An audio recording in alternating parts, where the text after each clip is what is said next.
ஆண்டவராகிய இயேசுவின் நாமத்தில் உங்கள் அனைவருக்கும் உயிர்த்தெழுதலின் நல்வாழ்த்துக்களை தெரிவித்துக் கொள்ளுகிறேன். அல்லேலூயா. எல்லாரும் சந்தோஷமாக இருக்கிறீங்களா? Price the Lord. தேவனுடைய பிள்ளைகளே, இன்றைக்கும் நம்முடைய ஆண்டவர் இயேசு கிறிஸ்து அவர் உயிரோடு தான் இருக்கிறாரு. ஆனால் அந்த உயிரோடு இருக்கிற அந்த நாளை நாம் நினைவு கூர்ந்து அவரை மகிமைப்படுத்துகிறோம். அல்லேலூயா. அப்போது நாட்களை விசேஷித்து கொள்ளுகிறவர்கள் கர்த்தருக்காக விசேஷித்து கொள்ளுகிறார்கள். ஆதலால் இந்த நாள் ஒரு விசேஷமான நாள். ஆமென். உலகம் முழுவதிலையும் இயேசு கிறிஸ்து உயிரோடு இருக்கிறாரு. நாம் ஆராதிக்கிற தேவன் ஜீவனுள்ளவர் என்பதற்கு ஒரு சாட்சி பகிர்ந்து இன்றைக்கு ஆராதனைகள் நடக்கிறது. அல்லேலூயா சொல்லுங்களா? அல்லேலூயா. ஆதலால் பிரியமான தேவ பிள்ளைகளே, முக்கியமாக நாம் வாசிக்கலாம். முதலாவது மத்தேயு எழுதின புத்தகம், மத்தேயு 28வது அதிகாரம், 28வது அதிகாரம் 6வது வசனத்தை நாம் வாசிக்க கேட்போம். மத்தேயு 28.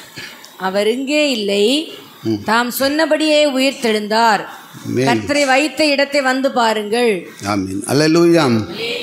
தேவனுடைய பிள்ளைகளே, இன்றைக்கு ஒரு பெரிய சந்தோஷம் என்னென்னா, நம்முடைய ஆண்டவர் பாருங்க, மரித்து 3வது நாள் உயிரோடு எழும்புவேன்னு சொன்னார். அல்லேலூயா. இல்லையா? இயேசு உயிரோடு இருக்கும்போது அநேக டைமில் சீடர்களோடு சொன்னார், நான் 3வது நாள் உயிரோடு எழும்புவேன். அல்லேலூயா. ஏன்னா வேத வசனம் நிறைவேறும்படி கிறிஸ்து நமக்காக பாடுபடவும் 3வது நாள் உயிரோடு எழும்பவும் வேண்டியது தேவனுடைய வாக்கு தத்தம், வார்த்தை. அல்லேலூயா சொல்லுவோமா? ஆதலால் அவர் சொன்னபடியே மாறாத தேவன். ஆமென். அவர் சொன்னுகிறதுல எந்த மாற்றமும் இல்லை. நம்ம கூட பிசகுவோம், அவர் அப்படி அல்ல. அவர் தேவாதி தேவன். ஆமென். அதனால தான் பாருங்கள், அவர் சொன்னபடி உயிரோடு எழும்பினார். Price the Lord. இதை குறித்து நீங்கள் ஒவ்வொரு அதிகாரத்திலையும் பார்க்கலாம். மத்தேயுவில் பார்க்கலாம், மார்க்கில் பார்க்கலாம், லூக்காவில் பார்க்கலாம், யோவான், இப்படி சுவிசேஷ பகுதியில் எல்லா இடத்துலையுமே அதிகமாக எழுதப்பட்டிருக்கிறது. அல்லேலூயா சொல்லுங்களேன். ஆதலால் தேவ பிள்ளைகளே, இயேசு உயிரோடு இருக்கிறதுனால நமக்கு என்ன ஆசீர்வாதம் கிடைக்க போகுது, என்ன நன்மையை நாம் பெறப்போகிறோம் என்பது தான் உங்களுக்கு செய்தியாக இருக்கும். அல்லேலூயா சொல்லுங்களாம். ஆதலால் வேதம் சொல்லுகிற அவர் உயிரோடு இருக்கிற நாளிலே சொல்லுகிறார். அநேக இடத்துல சொல்லப்பட்டிருக்கிறது. பாருங்கள், வசனம் சொல்லுகிறது. பாருங்கள், வாசிக்கலாமா? மத்தேயு 12:40 நீங்கள் எடுத்துக்கொள்ளுங்கள். 12வது அதிகாரம் அதில் 40வது வசனத்தை வாசித்து பாருங்கள். அவர் சொல்லுகிறத பார்க்கலாம். சீக்கிரமாக வாசிக்கலாமா? யோனா இரவும் பகலும் 3 நாள் ஒரு பெரிய மீனின் வயிற்றில் இருந்தது போல மனுஷகுமாரனும் இரவும் பகலும் 3 நாள் பூமியின் இருதயத்தில் இருப்பார். பாருங்க, அப்போ 3 நாள் யோனா மீனின் வயிற்றில் இருந்தார். அதை போல இயேசு பூமியின் இருதயமாகிய மண்ணுக்குள்ளே இருப்பார். அல்லேலூயா. இது யார் சொன்னது? இயேசுவே சொல்கிறாரு. அல்லேலூயா சொல்லுவோமா? இப்போ சொன்னபடி உயிரோடு எழும்பினார்னா அவர் சொன்னாரா இல்லையான்னு உள்ளதை பார்க்கும்போது கட்டாயமாக என்ன சொல்லியிருக்காரு? சொல்லியிருக்கிறாரு. அல்லேலூயா. கரங்களை தட்டி கர்த்தரை ஸ்தோத்திரம் பண்ணுவோம். நம்முடைய தேவன் சொல் தவறாதவர். அல்லேலூயா. அவர் மாறாத தேவன். இதை போல் நீங்கள் இன்னொரு வசனம் வாசித்து பாருங்கள். லூக்கா 24 அதில் 46வது வசனத்தை வாசிக்கலாம். சீக்கிரமாக எடுத்து லூக்கா 24:46. எழுதியிருக்கிறபடி கிறிஸ்து பாடுபடவும் 3ஆம் நாளில் மரித்தோரில் எழுந்திருக்கவும் வேண்டியதாயிருந்தது. அன்றியும் மனந்திரும்புதலும் பாவ மன்னிப்பும் எருசலேம் தொடங்கி சகல தேசத்தாருக்கும் அவருடைய நாமத்தினாலே பிரசங்கிக்கப்படவும் வேண்டியது. அல்லேலூயா. பார்த்தீங்களா என்ன சொல்லப்பட்டிருக்கு? எழுதியிருக்கிறபடி கிறிஸ்து பாடுபடவும். நல்ல கவனிங்க. எழுதியிருக்கிறபடி கிறிஸ்து பாடுபடவும் 3ஆம் நாளில் மரித்தோரிலிருந்து எழுந்திருக்கவும் வேண்டியதா இருக்கிறது. அல்லேலூயா. அது என்னன்னா, ஆண்டவருடைய வேதம் அப்படி சொல்லுது. அவர் மரிக்காவிட்டால் நமக்கு மறுவாழ்வு இல்லை. அல்லேலூயா. இரத்தம் சிந்துதல் இல்லாமல் பாவ மன்னிப்பு கிடைக்காது. அப்போ மனிதர்கள் செய்த பாவத்தின் நிமித்தம்தான் மரணம் வந்தது. இந்த மரணத்தை இயேசு ஜெயிக்கிறதை நாம் பார்க்க முடிகிறது. அல்லேலூயா சொல்லுவோமா? அந்த மரணத்தின் பாருங்க கூரை ஒடித்து அருமையான பிள்ளைகளை அவர் உயிரோடு எழும்புவார். ஆனால் 3 நாட்கள் அவர் இந்த பூமியில் இருப்பார் என்றும் வேதம் தெளிவாக சொல்லுகிறது. அல்லையிலே சொல்லுங்களாம். ஆதலால் தேவ பிள்ளைகளே, இன்றைக்கு உலகம் முழுவதிலையும் பார்த்தீங்கன்னா எத்தனையோ பேர் மரித்தார்கள். பெரிய பெரிய அறிஞர்கள் மரிக்கிறாங்க, விஞ்ஞானிகள் மரித்தார்கள், அருமையானுள்ளே பெரிய பெரிய கவிஞர்கள், புலவர்கள், இன்னும் பெரிய ஆட்களெல்லாம் மரித்தாங்க. ஆனால் அவங்க கல்லறையெல்லாம் இன்றைக்கி என்ன செய்யப்பட்டிருக்கு? மூடி வைக்கப்பட்டிருக்கிறது. அல்லேலூயா சொல்லுங்களாம். அல்லேலூயாம். ஒரே ஒரு கல்லறை திறந்திருக்குது. ஏன்? காரணம் என்ன? அவர் இங்கே இல்லை, அவர் உயிரோடு இருக்கிறார். கரங்களை தட்டி தேவனை மகிமைப்படுத்துவோம். ஏன்னா அவர் ஜீவனுள்ள தேவன். அல்லேலூயா. அவர் சொன்னபடி உயிரோடு எழும்பினார். ஆமேன். மரிக்கிறதுக்கு முன்னாலே சொல்கிறாரு, சீடர்கள்ட்ட சொல்கிறாரு, அப்புறமா ஒவ்வொரு மக்களுக்கும் சொல்கிறாரு, பாருங்கள் நான் கலிலேயாவுக்கு போவேன் உங்களுக்கு. அதை பாருங்கள், ஒரே ஒரு வசனம், மற்ற 20 அதில் 18, 19 2 வசனம் வாசித்து பாருங்கள். மத்தேயு 20 18, 19 2 வசனங்களை வாசிக்கிறோம். இதோ எருசலேமுக்கு போகிறோம், எருசலேமுக்கு போகிறோம், மனுஷகுமாரன் பிரதான ஆசாரியரிடத்திலும் வேதபாரகரிடத்திலும் ஒப்பு கொடுக்கப்படுவார். நல்ல கவனிங்க, ஏசப்பா தெளிவா சொல்றாரு. எருசலேமுக்கு போகிறோம், மனுஷகுமாரன் பிரதான ஆசாரியரிடத்திலும் வேதபாரகரிடத்திலும் ஒப்பு கொடுக்கப்படுவார். அவர்கள் அவரை மரண ஆக்கினைக்குள்ளாக தீர்த்து அவரை பரியாசம் பண்ணவும் வாரினால் அடிக்கவும் சிலுவையில் அறையவும் புற ஜாதியாரிடத்தில் ஒப்பு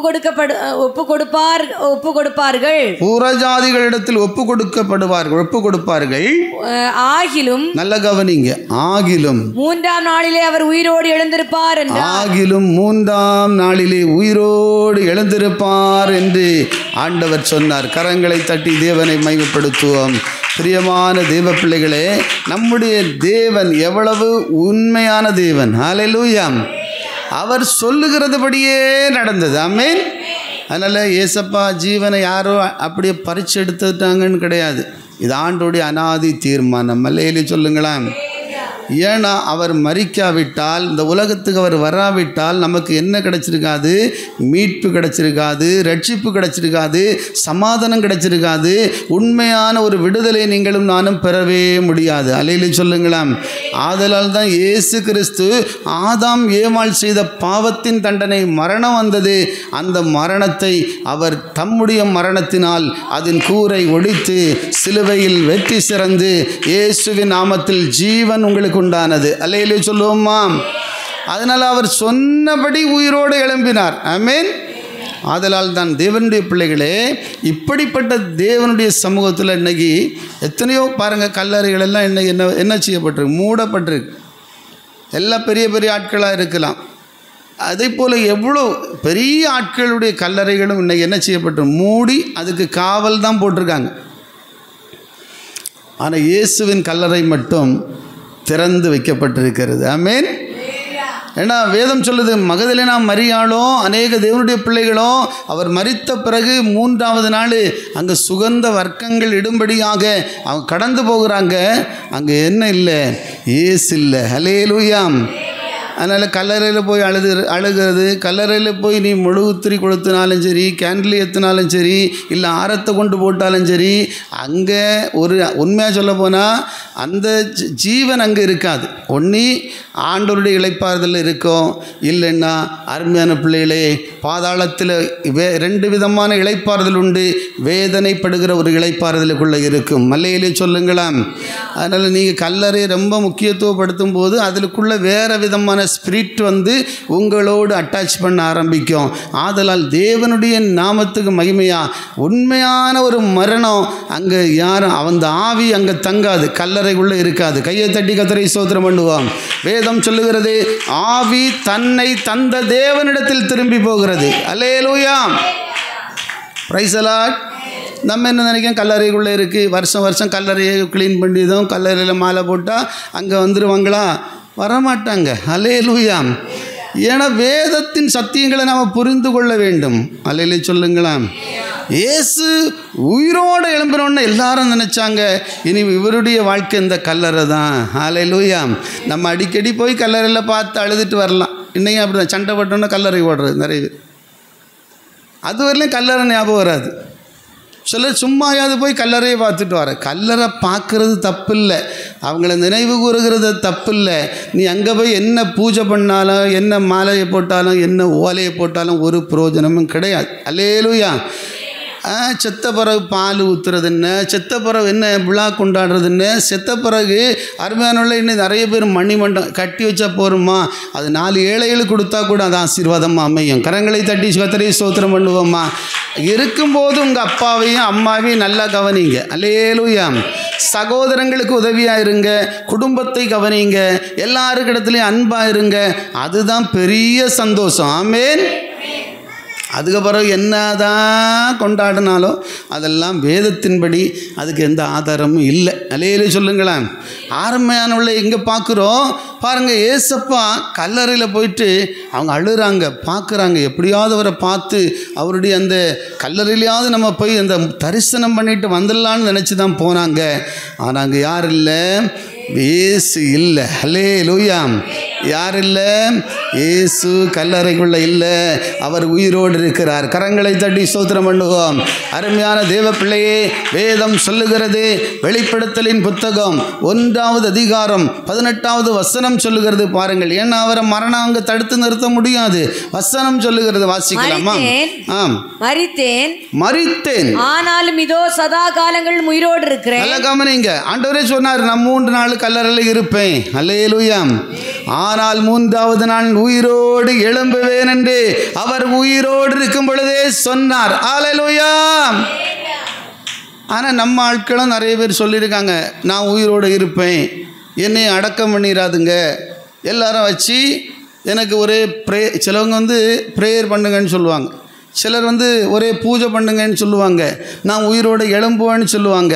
ஆனால் இதுவரையிலையும் உலக சரித்திரத்தில் அப்படி உயிரோடு எழும்பின ஒரு ஆள் உண்டுன்னா அது நம்முடைய ஆண்டவராகிய இயேசு கிறிஸ்து மாத்திரம்தான். கரங்களை தட்டி ஸ்தோத்திரம் பண்ணுவோம்.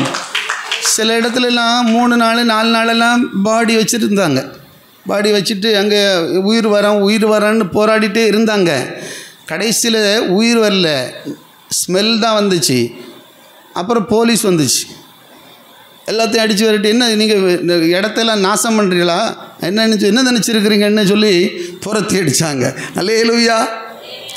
நம் தேவன் அப்படிப்பட்டவர் அல்ல, அவர் ஜீவிக்கிற ஆண்டவர். அல்லேலூயா. வேதம் சொல்லுகிறது, மரித்தேன் ஆனாலும் இதோ சதா காலங்களில். மரித்தது உண்மைதான், உங்களுக்காக ஜீவனை கொடுத்தது உண்மைதான், அவர் உலகத்தில் அவதரித்தது உண்மைதான், மனுஷனாய் வெளிப்பட்டது உண்மைதான். வேதம் சொல்லுகிறது, மரித்தேன். ஹல்லேலூயா. ஆனாலும் இதோ சதா காலங்களிலும். ஆனாலும் இதோ பாருங்க, நல்லா புரிஞ்சிடுங்க. ஒரு கொஞ்ச காலம் அப்படி கிடையாது, சதா காலம். அல்லேலூயா. வேதம் சொல்லுகிற, மரித்தேன் ஆனாலும் சதா காலமும் உயிரோடு இருக்கிறேன். ஆமென். ஆமென். நான் மரணத்திற்கும் பாதாளத்திற்கும் உரிய. அவர் எப்படி இருக்காரு பாருங்க, மரணத்துக்கும் பாதாளத்துக்கும் உரிய திறவுகோலை உடையவராயிருக்கிறேன். கரைகளை தட்டி கர்த்தரை ஸ்தோத்திரம் பண்ணுவோம். மரணத்துக்கும், அருமையான பிள்ளைகளே, சாத்தான் மரணத்தை கொண்டு வந்தார். ஆனால் மரணத்தையும், அருமையான பிள்ளைகளே பாருங்கள், பாதாளத்தையும் இயேசு ஜெயித்தார். ஹல்லேலூயா. அது இப்போ அந்த சாவி யார்கிட்ட இருக்கு? மரணத்துக்கும் பாதாளத்துக்கும் அவர் திறவுகோலை உடைய தேவனாயிருக்கிறார். ஆதலால் தான் நீங்கள் அவருடைய பாதத்தில் வரும் பொழுது உங்கள் வாழ்க்கையிலையும் ஒரு உயிர்த்தெழுதல் உண்டு. ஹல்லேலூயா சொல்லுங்களேன். கரங்களை தட்டி கர்த்தரை ஸ்தோத்திரம் பண்ணுவோம். உங்கள் வாழ்க்கையில ஒரு மகிமையான வாழ்க்கை உண்டு. வேதம் சொல்லுகிறது பாருங்க, நானே உயிர்த்தெழுதலும் ஜீவனமாயிருக்கிறேன். கரங்களை தட்டி ஸ்தோத்திரம் பண்ணுவோம். அன்னைக்கு பார்த்தீங்கன்னா இயேசு உயிரோடு எழும்பினோடனே முதலாக யார் தரிசனம் கண்டாது? யார் தான் அதை பார்த்தது? முதல்ல யாருக்கு தான் இயேசு வெளிப்பட்டார்? மகதலேனா மரியாளுக்கு, பிறகு சீடர்களுக்கு. அல்லேலூயா. பிற்பாடு பார்த்தீங்கன்னா 1 கொரிந்தியரில் வாசிக்கிறோம், பவுல் எழுதுகிறார் பாருங்க, 15வது அதிகாரம் வாசித்து பாருங்கள். 3வது வசனத்தில் இருந்து நீங்கள் சில வார்த்தையை வாசித்தீங்கன்னா அநேகருக்கு தரிசனமாகிறார். வாசிக்கலாமா? சீக்கிரமா படி. அவர் நான் அடைந்ததும் உங்களுக்கு பிரதானமாக ஒப்புவித்ததும் என்னவென்றால், கிறிஸ்துவானவர் வேத வாக்கியங்களின்படி நமது பாவங்களுக்காக மரித்து, பாருங்க, வேத வாக்கியங்களின்படி நம்முடைய பாவங்களுக்காக மரித்து அடக்கம் பண்ணப்பட்டு வேத வாக்கியங்களின்படி மூன்றாம் நாளில் உயிர்த்தெழுந்து. நல்ல கவனிங்க, இப்ப பவுல் எழுதுகிறாரு, வேத வாக்கியங்களின்படி மூன்றாம் நாளிலே உயிர்த்தெழுந்து கேபாவுக்கும், பாருங்க, கேபான்னா கர்த்தருடைய ஊழியக்காரங்க தேவ பிள்ளைகளுக்கும், பின்பு 12 பேருக்கும் தரிசனமானார். பாருங்க, 12 தரிசனமாகி அதன் பின்பு அவர் 500 பேருக்கு அதிகமான சகோதரருக்கும், பாருங்க, 500 பேருக்கு மேற்பட்ட மக்களுக்கும் ஒரே வேளையிலே தரிசனமானார். அவர்களில் அநேகர் இந்நாள் வரைக்கும் இருக்கிறார்கள். ஆமென், அல்லேலூயா. பவுலுடைய நாட்களில் எழுதப்பட்டிருக்கிற பவுல் முதல் நூற்றாண்டிலேயே இயேசுவோடு கூட பாருங்கள், முதல்ல இயேசு கிறிஸ்துவுக்கு விரோதமாக இருந்த ஒரு மனிதன் கடைசி இயேசுவை சொந்த இரட்சகராக ஏற்றுக்கொண்டு இயேசுவுக்கு சாட்சியாய் மாறினார். அலையில சொல்லுவோமா? பவுல் எழுதுகிறார், கடைசி எல்லாருக்கும் கீழாக இருந்த எனக்கும் இயேசு வெளிப்பட்டார். ஹல்லேலூயா. இன்னைக்கு பார்த்தீங்கன்னா இயேசு பவுலுக்கு மாத்திரமல்ல, தீமோத்தேயுக்கு மாத்திரமல்ல, எத்தனை பரிசுத்தவான்களை இயேசு கிறிஸ்து உயிரோடு இருக்கிறார் என்று சொல்லி இன்றைக்கு திரளான சாட்சி உலகம் எங்கிலும் இருக்கிறது. கரங்களை தட்டி தேவனை ஸ்தோத்திரியுங்கள் தேவ பிள்ளைகளே. அப்படியானால் இயேசு உயிரோடு இருக்கிறார். ஹல்லேலூயா. வேதம் சொல்லு பார்த்தீங்களா? அது மட்டும் இல்லை, பிறகு பார்க்கும்போது தரிசனமானது மட்டும் இல்லை, அவர் எல்லாருடைய கண்களுக்கு முன்பாகவோ எருசலேமில் அங்கே கூடி வருகிறாங்க பாருங்க. அவர் பிற்பாடு அவர் பரலோகத்து எழுந்தருளி போகிறத பார்க்கும்போது அப்போஸ்தலர் 9வது அதிகாரம் அப்போஸ்தலர் 1:9 சில வார்த்தையை நீங்கள் வாசித்து பாருங்கள். இவைகளை அவர் சொன்ன பின்பு அவர்கள் பார்த்து கொண்டிருக்கையில் உயிரை எடுத்துக் கொள்ளப்பட்டார். பார்த்தீங்களா? அப்போ இயேசப்பா சொன்னார், நான் பிதா கிட்ட போகிறேன். ஆமென். பிதாவின் இடத்துல போகிறேன். நான் போகட்டா பரிசுத்த ஆவியானவர் வரமாட்டார். ஹல்லேலூயா. அப்போ நான் பரலோகத்துக்கு போகும்போது இயேசுவை எல்லாரும் முகமுகமாக பார்த்தாங்க இல்லையா? கரங்களை தட்டி ஸ்தோத்திரிப்போமா? தேவ ஜனமே, உங்கள் வாழ்க்கையில் அந்த தரிசனமான வாழ்க்கை இருந்தாலே நீங்கள் இப்போவும் இயேசுவை நீங்கள் பார்க்க முடியும். மலையிலேயும் சொல்லுங்களேன். வேதம் சொல்லுகிறது பாருங்கள், வாசிக்கிறேன்.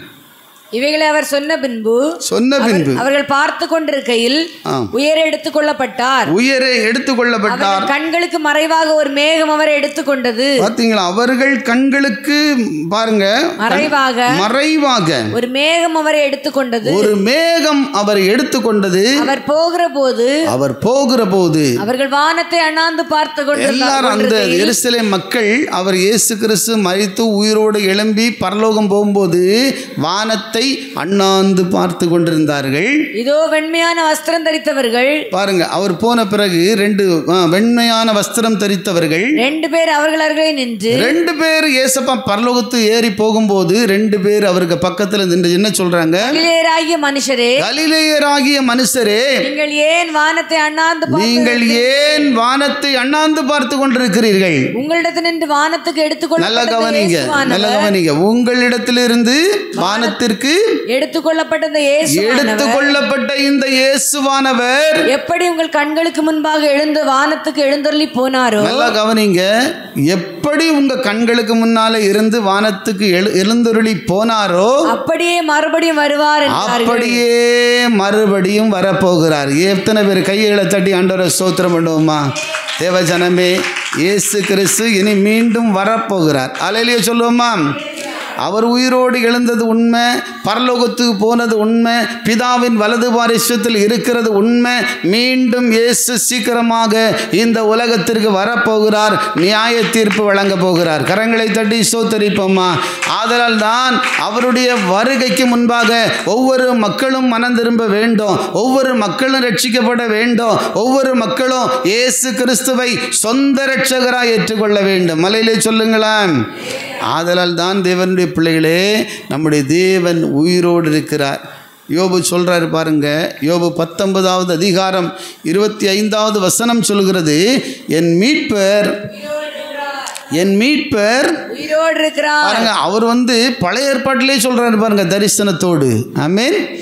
என் மீட்பர் சொல்லுங்கள். அவங்க கைகளை உங்கள் நெஞ்சில் வச்சு சொல்லுங்கள். என் மீட்பர் எப்படி இருக்கிறாராம்? சொல்லுங்க, உயிரோடு இருக்கிறார். அல்லேலூயா. அப்புறம் என்ன சொல்றாரு? உயிரோடு இருக்கிறார் என்றும் அவர் கடைசி நாளில் பூமியின் மேல் நிற்பார். அவர் உயிரோடு இருக்கிறவர் மட்டும் அல்ல, கடைசி நாளில் கடைசி காலத்தில் இந்த பூமியின் மேல் வந்து நிற்பார் என்பதையும் நான் அறிந்திருக்கிறேன். கரங்களை தட்டி கர்த்தரை ஸ்தோத்திரிப்போமா. தேவனுடைய ஜனமே, இன்றைக்கும் அவர் வருகை உண்டென்று சொல்லி விசுவாசிக்காத ஒரு கூட்டங்கள் இருக்கிறது. ஆனால் வருகை உண்டு. இயேசு கிறிஸ்து திரும்ப வரப்போகிறாரு. கட்டாயமா அவர் நியாய தீர்ப்பு மக்களுக்கு கொடுக்க போகிறார் என்பதற்காக தான் கிறிஸ்தவருடைய நம்பிக்கை. அல்லேலூயா சொல்லுங்களேன். அவர் கட்டாயமாக வரப்போகிறார். எத்தனை பேருக்கு நம்பிக்கை இருக்கிறது? இயேசு மரித்தோரில் இந்த முதல் பலனாய் எழுந்த தேவன் மாத்திரமல்ல, அவர் திரும்ப வரப்போகிறார். அல்லேலூயா. எத்தனை பேர் விசுவாசிக்கிறீங்க? உங்கள் கரங்களை உயர்த்தி ஒரு அல்லேலூயா சொல்லுவோமா? விசுவாசம் இருக்க எல்லாருக்கும் எல்லா கையை தூக்கி காட்டுங்க பார்ப்போம். இயேசு கட்டாயமாக சீக்கிரமாக வரப்போகிறார். ஆமென். அப்போ நீங்களும் நானும் என்ன செய்யணும்? அவர் வருகைக்கு ஆயத்தப்படணும். 10 கன்னியர்களுடைய ஓமையெல்லாம் இருக்கு இல்லையா? மணவாளன் வரும்போது ஆயத்தமாக இருந்தவங்க அவரோடு போனாங்க. ஆமென். மணவாளன் வரும்போது பார்த்துக்கலான்னு இருந்தவங்க போக முடியாமல் ஆயிட்டாங்க. பிரியமான தேவ பிள்ளைகளே, ஆதலால் நம்முடைய தேவன் உயிரோடு இருக்கிறார். அவர் இன்றைக்கும் ஜீவிக்கிறார். இன்றைக்கும் உங்கள் மத்தியில் உலாவி கொண்டிருக்கிறார். அவர் உயிரோடு எழும்பினதினால் உங்களுக்கு என்ன ஆசீர்வாதம் வரப்போகிறது என்பதை தான் இன்றைக்கு உங்களுக்கு செய்தியினுடைய முக்கிய சத்தியமாக இருக்கிறது. அல்லேலூயா சொல்லுங்களேன். இயேசு உயிரோடு இருக்கும்போது சிலுவையில் 7 வார்த்தை பிரதானமாக முக்கியமான வார்த்தையை நம்ம தியானிக்கிறோம் இல்லையா? அல்லேலூயா சொல்லுங்களேன். அல்லேலூயா. ஆனால் அவர் மரித்து உயிரோடு எழும்பின பிறகு அநேக வார்த்தை சொல்லியிருக்கலாம். ஆனால் அந்த 7 வார்த்தையை முக்கியமாக நான் உங்களுக்கு சொல்லி ஜெபிக்க போகிறேன். அல்லேலூயா சொல்லுவோமா? முதலாவது ஆண்டவர் இயேசு கிறிஸ்து. பாருங்கள், சீக்கிரமாக எடுத்துக்கொள்ளலுங்க, வாசிக்கலாம். முதல் வார்த்தையை வாசிக்கும்போது பாருங்கள், மத்தேயு 28வது அதிகாரம் அதில் 9வது வசனம். அங்கு இயேசு முதல்ல உயிரோடு எழும்பி அந்த மக்களுக்கு தரிசனமாகும்போது அவர் முதல்ல என்ன சொல்றாருன்னு பாருங்க, வாசிக்கலாமா? அவர்கள் அவருடைய சீஷர்களுக்கு அறிவிக்க போகிற போது பாருங்க, இயேசு உயிரோடு இருக்கிறார்னு சொல்லி சந்தோஷத்தோடு சீடர்களுக்கு அறிவிக்க போகும்போது இயேசு தாமே அவர்களுக்கு எதிர்பட்டு, இயேசு தாமே அந்த தேவனுடைய பிள்ளைகளுக்கு எதிர்பட்டு வாழ்க என்றார். வாழ்க என்றார். கிட்ட வந்து ஆம், அவர் பாதங்களை தழுவி அவரை பணிந்து கொண்டார்கள். பார்த்தீங்களா? இயேசு முதல் வார்த்தை அந்த தம்முடைய பிள்ளைகளுக்கு சொன்னது காரியம் என்னன்னா, அவர்களுக்கு வாழ்க. கையை தட்டி கர்த்தரை ஸ்தோத்திரம் பண்ணுவோமா? அம்மா, கரங்களை கொடுத்து ஒருத்தருக்கு ஒரு வாழ்த்து சொல்லுங்க. இயேசுவின் நாமத்தில் நீங்கள் வாழ்க. நிறைய பேர் சொல்லுவாங்க இல்லையா? வாழ்க வாழ்க வாழ்க. ஆனால் சிலர் வாழ்க வாழ்கன்னு வாயில் சொல்லுவாங்க. ஆனால் உள்ளம் ஐயோ நீ வாழக்கூடாதுன்னு இருக்கும் இல்லையா? ஆனால் நம்ம அப்பா அப்படி இல்லை. மனப்பூர்வமாக அந்த ஜனத்தை ஆசீர்வதிக்கிறார், மனப்பூர்வமாக வாழ்த்துகிறார். ஹல்லேலூயா. முதலாவது தேவனுடைய பிள்ளைகள் அந்த தரிசனம் பார்த்து அவர் உயிரோடு எழும்பி அந்த மக்கள் அப்படியே எங்கடா ஓடலாம், என்னடா சொல்லலாம், இயேசு உயிரோடு எழும்பிட்டாரேன்னு உள்ள ஒரு சந்தோஷத்தோடு ஓடும் பொழுது முதலாக தேவன் அவர்களுக்கு தரிசனமாகி, அல்லேலூயா அல்லேலூயா சொல்லுங்களாம். அப்போ அதில் சந்தேகப்பட்டவங்களும் உண்டு. ஆனால் நிறைய பேர் விசுவாசித்து இயேசுவை பணிந்து கொண்டார்கள், ஆராதித்தார்கள். என்னைக்கு இயேசு உயிரோடு எழும்பினாரோ அன்னைக்கு ஆராதனை ஆரம்பித்து விட்டது. எல்லாம் உற்சாகமாக கைகளை தட்டி ஸ்தோத்திரம் பண்ணுவோம். இயேசுவின் நாமத்தில் கரங்களை கொடுத்து சொல்லுங்க, இயேசுவின் நாமத்தில் உங்களை வாழ்த்துகிறோம். இயேசுவின் நாமத்தில் நீங்கள் வாழ்க. அப்படியாவது வாழ்த்துங்க. 4 பேர் வாழ்த்தி ஆசீர்வாதத்தை பெற்றுக்கொள்ளுங்கள். ஆமென். ஹல்லேலூயா. முதலாக இன்னைக்கு வந்திருக்கிற உங்களை இயேசு வாழ்த்துகிறார். கையை தட்டி கர்த்தரை ஸ்தோத்திரம் பண்ணுவோம். சந்தோஷமா?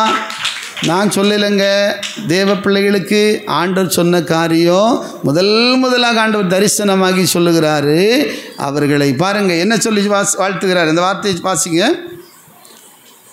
வாசிங்க முதல்ல 28 அவர்கள் அவருடைய சீஷர்களுக்கு அறிவிக்க போகிற போது, சீஷர்களுக்கு இயேசு உயிரோடு இருக்கிறாருன்னு சொல்ல போகும்போது இயேசு தாமே அவர்களுக்கு எதிர்பட்டு, இயேசு தாமே பாருங்க எதிர்பட்டு வாழ்க என்றார். வாழ்க என்றார். ஹல்லேலூயா. பார்த்தீங்களா, நான் மரித்தேன், நீங்கள்லாம் வாழ்ந்திருக்கும்படியாக கையை தட்டி ஸ்தோத்திரம் பண்ணுவோம். நீ வாழணும், நீ வாழணும். நிறைய பேர் சொல்கிறீங்க, நான் வாழ்வதை விட சாகிறதை விரும்புகிறேன், எனக்கு வாழ பிடிக்கல, என்ன வாழ்க்கை என்ன வாழ்க்கை என்று சொல்லி வாழுகிறதற்கு வேண்டாம் வெறுப்போடு இன்றைக்கும் எத்தனை குடும்பங்கள் வாழ்ந்து கொண்டிருக்கிறது. அல்லேலூயா சொல்லுங்களாம். ஆனால் என் ஆண்டவர் சொல்லுகிறார், நீ மரிக்க வேண்டாம், உனக்காக நான் மரித்திருக்கிறேன், உனக்காக நான் ரத்தம் சிந்திருக்கிறேன், உனக்காக நான் ஜீவனையே கொடுத்துட்டேன், இனி நீ வாழ்ந்திருக்க வேண்டும். அல்லேலூயா. இன்னைக்கு ஏசப்பா சமூகத்தில் வந்திருக்கிற நீங்கள் வாழ்ந்திருப்பீர்கள். அல்லேலூயா சொல்லுங்களாம். நீங்கள் சுகமாக இருக்கும்படியாகத்தான் இயேசு கல்வாரி சிலுவையில் ரத்தத்தை சிந்தி பாவங்களுக்காக, சாபங்களுக்காக, அக்கிரமங்களுக்காக, நமக்காக, உங்களுக்காக, எனக்காக அவர் ஜீவனை கொடுத்தார். அன்பை பாருங்க. இப்படி ஒரு அன்பு நீங்கள் எங்கே பார்க்க முடியும்? இப்படி ஒரு தெய்வத்தை நீங்கள் எங்கே பார்க்க முடியும்? இன்றைக்கி எத்தனை கல்லறை எல்லாம் பெரிய ஆட்களாக வாழ்ந்தவங்க கூட, எத்தனையோ தெய்வங்கள் என்று சொன்னவங்க கூட மரித்து உயிரோடு எழும்பினது கிடையாது. ஆனால் இயேசு மரித்தோரில் முதல் பலனாய் உயிரோடு எழும்பின தேவன். இன்றைக்கு அவர் ஜீவிக்கிறதுக்கு எத்தனை ஆதாரம் வேணுமோ எல்லா ஆதாரமும் இருக்குது. அல்லேலூயா சொல்லணுமா? அல்லேலூயா. இப்போ நிறைய ஆராய்ச்சியெல்லாம் கண்டுபிடிக்கும் போது இத்தனை வருஷத்துக்கு முன்னால் மரித்தவங்களை கூட ஆராய்ச்சி பண்ணி என்ன செஞ்சிடறாங்க, கண்டுபிடிக்கிறாங்களா இல்லையா? அவங்க கல்லறையில் எலும்பை வச்சு டைனோசர் எத்தனை ஆண்டு இருந்துச்சுன்னு தெரியாது, டைனோசரை யாரும் பார்த்தது கிடையாது. பார்த்துருக்குறீங்களா? அது எத்தனையோ கோடிக்கணக்கான வருஷத்துக்கு முன்னாலேயே தோன்றினதாக சொல்கிறாங்க. ஆனால் டைனோசரை யாரும் காணலை. ஆனால் டைனோசர் உண்டுன்னு கண்டுபிடிச்சிருக்காங்க. அல்லேலூயா. அப்படின்னா இயேசு மரித்திருந்தா அவருடைய சடலமோ ஒரு எலும்போ ஒன்றும் இல்லாமல் போகுமா? அவர் மரித்து, அருமையான பிள்ளைகளே, அவர் மரித்தது உண்மைதான். ஆனால் அவர் மரித்து 3வது நாள் உயிரோடு எழும்பினார். ஹல்லேலூயா. அவர் உயிரோடு இருக்கிறவரை மரித்தவர்களிடத்தில் தேடுகிறது என்ன? இன்றைக்கி நிறைய பேர் மரித்ததே போலே வாழ்ந்துட்டு வாழ்க்கை நடத்தி வாழ்ந்து முடிச்சிடலான்னு பார்க்குறாங்க. இல்லை, நீ உயிரோடு இருக்கிறவரை தொழுது கொள்ள வேண்டும். அல்லேலூயா. அவர் உயிரோடு இருக்கிறார் என்று நீங்கள் விசுவாசிக்க வேண்டும். அப்போ தான் உங்கள் வாழ்க்கை வாழ முடியும். அப்போ தான் உங்கள் வாழ்க்கையில் மாற்றம் வரும். அப்போ தான் நீங்கள் மகிமையாக மாற முடியும். ஒரு பெரிய மேன்மை உங்களுக்கு உண்டாகும். அல்லேலூயா. உடனே அந்த வாழ்க்கைன்னு வாழ்த்தின உடனேயே அந்த தேவனுடைய பிள்ளைகள் என்ன செஞ்சாங்க தெரியுமா? என்ன பண்ணாங்க பாருங்க. அவர்கள் கிட்ட வந்து அவர் பாதங்களை தழுவி, அல்லேலூயா சொல்லுங்களா. ஒரு உற்சாகமே கிடையாது உங்களுக்கு எல்லாம்? உயிர்த்தெழுதலின் அந்த மகிமை உங்களுக்குள்ள போக மாட்டேங்குது. அல்லேலூயா. நீங்கள் எல்லாம் என்னென்னா, எப்போ நீ போய் எத்தனை மணிக்கு இறைச்சி வேக வச்சு இப்போயே அவர் பார்த்துக்கிட்டே இருப்பார். இப்போவே நான் என்ன அப்படி சிலர் நல்லா வேக வச்சு போட்டுட்டு வந்துருக்குறீங்க. போனோடனே மசாலையை போட்டுடணும். இவ்வளோ சீக்கிரமாக உங்களுக்கு முடிக்கணும்னு நாங்கள் விரும்புகிறோம். ஆனால் நீங்கள் அந்த மகிமை இல்லாமல் போனால் என்ன பிரயோஜனம்? அல்லேலூயா. உயிர்த்தெழுதலின் மகிமை எனக்கு வேணும்னு சொல்லுவீங்க எத்தனை பேர்? இந்த உயிர்த்தெழுதலில் நான் சாப்பாடோ பிரியாணியோ எல்லாம் இருக்கட்டும் தேவ பிள்ளைகளை, எல்லாத்த விட இயேசப்பா ஆசீர்வாதத்தோடு நீங்கள் போகணும். கரங்களை தட்டி ஸ்தோத்திரம் பண்ணுவோம். அல்லேலூயா. அல்லேலூயா. ஆண்டவரே, எனக்கு இந்த நாளில் என்னை உயிர்ப்பியும். ஆமென். என் ஆவிக்குள்ள ஒரு மாற்றம் வரட்டும். என் சரீரத்துக்குள்ள ஒரு உயிர்ப்பின் மகிமை ஊற்றப்படட்டும். அவருடைய மகிமை உங்களை படுமானால் உங்களுக்கு இருக்கிற பிரச்சனை மாறும், வியாதி மாறும், எல்லா சாப கிரியைகள் அழிக்கப்படும். ஆதலால் தான் அந்த இருதயத்தோடு நீங்கள் சத்தியத்தை கேளுங்கள். அல்லேலூயா. வசனம் சொல்லுகிறது, அவங்க எல்லாம் என்ன செஞ்சாங்க? கிட்ட போய் அவர் பாதங்களை தழுவி அவரை பணிந்து கொண்டார்கள். அவர் பாதங்களை தழுவி, பார்த்தீங்களா? அப்போ ஒரு உயிரோடு இருக்கிறத தொட்டு பார்த்து சந்தோஷத்தோடு அவரை பணிந்து கொண்டார்கள். ஹல்லேலூயா. ஹல்லேலூயா. ஆதலால் தேவ பிள்ளைகளே, அவர் முதலாவது தம்முடைய பிள்ளைகளை அவர் வாழ்த்தினார். ஹல்லேலூயா. இரண்டாவது ஒரு காரியத்தை பாருங்கள், வேதம் சொல்லுகிறது, வாசிக்கலாம். 28 மத்தேயு 28வது அதிகாரம் அல்ல 10வது வசனத்தை வாசித்து பாருங்கள். அப்பொழுது இயேசு அவர்களை நோக்கி, அப்பொழுது இயேசு அவர்களை நோக்கி, பயப்படாதிருங்கள். நல்ல கவனிங்க, பயப்படாதிருங்கள். நீங்கள் போய் என் சகோதரர் கலிலேயாவுக்கு போகும்படி அவர்களுக்கு சொல்லுங்கள். ஆமென். அங்கே அவர்கள் என்னை காண்பார்கள் என்றார். ஆமென். அல்லேலூயா சொல்லுவோமாம். இரண்டாவது கர்த்தர் சொல்லுகிறார், பயப்படாதிருங்கள். கையை கொடுத்து சொல்லுங்க, பயப்படாதுங்க. இயேசு சொல்லுகிறார், பயப்படாதுங்க. கட்டாயமா நீ எந்த பயத்தோடு கூட இருக்கிறாய்? மரண பயம் உன்னை வேதனைப்படுத்தி கொண்டிருக்கிறதா? இல்லைனா குடும்பங்களில் உனக்கு ஒரு சமாதானம் இல்லாமல் பயத்தோடு கண்ணீரோடு இருக்கிறீர்களா? பயந்து கொண்டிருக்கிற பல காரியங்கள் உங்களை வேதனைப்படுத்தலாம். இன்றைக்கு ஏசப்பா சமூகத்தில் வந்திருக்கிற உங்களை பார்த்து ஆண்டவர் இயேசு சொல்லுகிறார், பயப்படாதிருங்கள். கரங்களை தட்டி சோத்திரம் பண்ணலாமே தேவ பிள்ளையே. நீ பயப்படாத. நீ பயந்து கொண்டிருக்கிற காரியம் உனக்கு தீமையா மாறாது, உனக்கு ஆபத்தா மாறாது, அது வேதனையா மாறாது. ஏனென்று சொன்னால், பயப்படாதே என்று சொல்லுகிறவர் ஒரு மனுஷன் அல்ல, ஒரு ஊழியக்காரன் அல்ல. என் ஆண்டவர் இயேசு உனக்காக ஜீவனை கொடுத்தவர் சொல்லுகிறார், பயப்படாதே, பயப்படாத. அல்லேலூயா. எதை குறித்து பயப்படுகிறாய்? அருமையான தேவ பிள்ளைகள், என்ன எதுக்கு பார்த்தாலும் பயந்தான். அல்லேலூயா. எப்போ பார்த்தாலும் பயந்து கொண்டிருக்கிற, நல்ல காரியத்துக்கெல்லாம் பயம் வராது, தேவ காரியத்துக்கு பயம் வராது, வீணான பயம், இந்த பயம்தான் வரவே கூடாது. அல்லேலூயா. வேதம் சொல்லுகிறது, பயப்படாதே. அல்லேலூயா. பயப்படாதிருங்கள், நான் உயிரோடு இருக்கிறேன். நீ பாருங்கள், இயேசு உயிரோடு இருக்கிறனால நீங்கள் பயப்பட வேண்டாம். அல்லேலூயா சொல்லுங்களா. கட்டாயமாக உங்கள் வாழ்க்கையில் ஒரு மாற்றத்தை தருவார். உங்கள் பயங்கள் எல்லாம் மாறும். ஹல்லேலூயா. வேதம் சொல்லுகிற பாருங்கள், பயப்படாதிருங்கள் என்று அந்த தேவனுடைய பிள்ளைகளை பார்த்து ஆண்டவர் சொன்னார். பாருங்கள், வேதம் சொல்லுகிறது பாருங்கள், ஒரு வசனம் இருக்கிறது ஆதியாகமத்தில். பாருங்கள், ஆகார் வீட்டை விட்டு அருமையான பிள்ளைகளை அலைந்து கொண்டே இருந்தாள். தன்னுடைய பிள்ளையும் கொண்டு அலைஞ்சிட்டே இருக்கும்போது பாருங்கள், வாழ்க்கை மிகவும் ஒரு பயத்துக்குரியதாக இருந்தது. ஆனால் கர்த்தருடைய வார்த்தை என்ன சொல்லப்பட்டிருக்கு? ஆதியாகமம் 21:15 வாசித்து பாருங்கள். 21:15 வாசிக்கலாம். துருத்தில் இருந்த தண்ணீர் செலவழிந்த பின்பு அவள் பிள்ளையை ஒரு செடியின் கீழே விட்டு, பிள்ளை சாகிறதை நான் பார்க்க மாட்டேன் என்று எதிராக அம்பு பாயும் தூரத்திலே போய் உட்கார்ந்து சத்தமிட்டு அழுதாள். தேவன் பிள்ளையின் சத்தத்தை கேட்டார். தேவதூதன் வானத்திலிருந்து ஆகாரை கூப்பிட்டு, ஆகாரே, உனக்கு என்ன சம்பவித்தது? பயப்படாதே. பாருங்கள், பயப்படாதே. பிள்ளை இருக்கும் இடத்திலே தேவன் அவன் சத்தத்தை கேட்டார். ஆமென். அல்லேலூயா. பயப்படாதுங்க தேவ பிள்ளைகளே. பல காரியங்களை குறித்து பயந்து கொண்டே இருக்கிறீர்கள். பயப்படுத்தி கொண்டிருக்கிற காரியம் அநேகம் உண்டு. ஆனாலும் கூட என் ஆண்டவர் இந்த காலை வேளையில் சொல்லுகிறார், மகளே பயப்படாத. அல்லேலூயா. மகனே பயப்படாத. கையை தட்டி கர்த்தரை ஸ்தோத்திரம் பண்ணுவான். உன் பயங்கள் எல்லாம் ஆண்டவர் மாற்றுவார். வேதம் சொல்லுகிறது, அருமையானவர்களே, வீணான பயம் பெரிய வேதனைக்குள்ள ஒன்றை கொண்டு போய் விட்டுறான். அல்லேலூயா சொல்லுங்களாம். மனுஷனுக்கு பயப்படுகிற பயம் கண்ணியை கொண்டு வரும். ஆனால் தேவனுக்கு பயப்படுகிற பயம் உங்களை ஆசீர்வாதத்துக்குள்ளே கொண்டு போகும். அல்லேலூயா. வீணான பயங்கள் எல்லாம் புறம்பாக்கி போடுங்க. வேதம் சொல்லுகிறது, நான் பயப்படுகிற நாளில் உங்களை நான் நம்புவேன்னு தாவீது சொன்னார். கையை தட்டி கர்த்தரை ஸ்தோத்திரம் பண்ணுவோம். நான் பயப்படுகிற நாளில் உம்மை நம்புவேன். ஏன்னா பயம் வராமல் இருக்காது. மனுஷன்னா பயம் இருக்கும். ஆனால் நீ எல்லாத்துக்கும் பயந்து இருக்கும்போது உன் பயத்தை ஆண்டுட்டு ஒப்புக்கொடு. ஆண்டவரே, நான் பயப்படக்கூடாதுயா, நீர் எனக்காக மரித்து உயிரோடு எழும்பின தேவன் என்னோடு இருக்கிறீங்கப்பா. நான் பயப்படுகிறதற்குரிய ஆண்டவரே பிள்ளையா இருக்கக்கூடாது. வேதம் சொல்லுகிறது பாருங்க, நான் கர்த்தரை தேடினேன், அவரை தேடினதுனால என்னுடைய எல்லா பயத்திலிருந்தும் என்னை மீட்டு கொண்டார். ஹல்லேலூயா. சங்கீதம் 34:4 அப்படி சொல்லப்பட்டிருக்கிறது. ஆதலால் தேவ பிள்ளைகளே, உங்கள் பயத்தில் இருந்து கர்த்தர் 2வது விடுதலையாக்கி உங்களை ஆசீர்வதிக்க போகிறார். ஹல்லேலூயா சொல்லுங்களாம். எத்தனை பேருக்கு விசுவாசம் இருக்குது? உன் பயத்தை ஆண்டவர் மாற்ற போகிறார்.